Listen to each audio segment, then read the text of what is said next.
we want to test this, and you guys are going to see that this could actually be kind of aggressive. And by we'll see is when we do it on you, you really want to stress test this area to make sure that it is safe, because if you're going to be mobilizing it, manipulating it, you want to make sure that it has good integrity.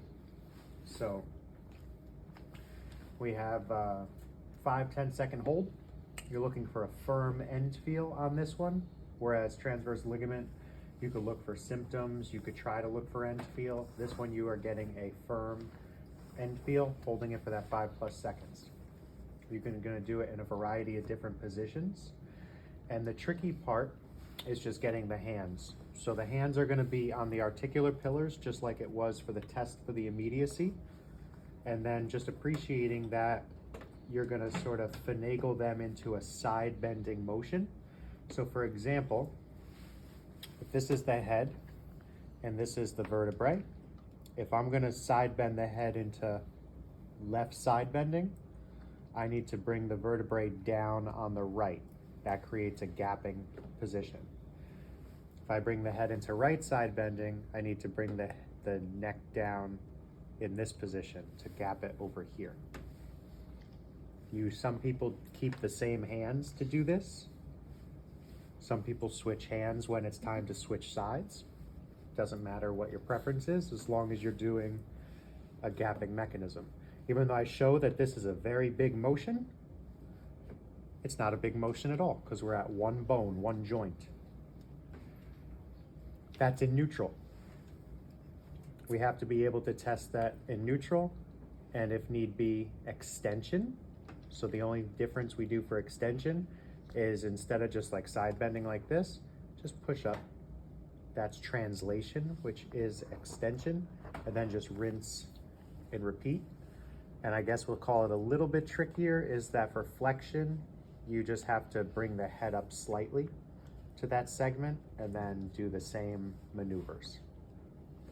Conceptually, we good? Different ways you can go about it. Some people use their bodies, some people use their hands. I'm going to use my hands in this case. I could show you with the body if you want. My left hand is my right hand is on the articular pillars, just like we did for that other test.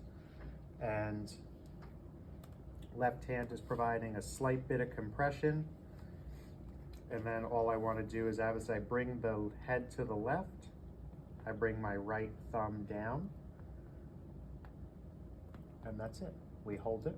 You should look at their eyes. You can talk to them, even though I'm talking to you guys, etc.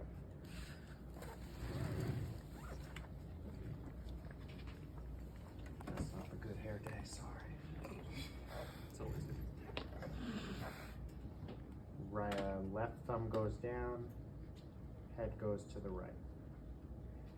Joey would have to tell you this because it probably doesn't look like I'm pushing too hard. He could appreciate that I'm actually pushing almost as hard as I can. But you see that he's not doing this, even though I am pushing as hard as I can. So just there is stress to it. You will find if you are not blocking the articular pillar well, maybe you let your fingers slip, maybe you let your right hand slip, I don't know, whatever. If you start seeing this, you go too far. I know his alar ligament is very intact because just like test for immediacy, he ain't going nowhere. So I know that it's intact. If I wanted to do it in extension, a little translation, same thing. Little extension, same thing, 5 to 10 seconds each time. I know the end feel is good because regardless of talking to him, etc., he's not moving anywhere. Flexion, tilt a little bit, same palpation. Muscle, nuchal ligament gets in the way. Right side, slipping a little bit, so that's gonna be a little bit tender, sorry. I feel like I've been doing this for minutes.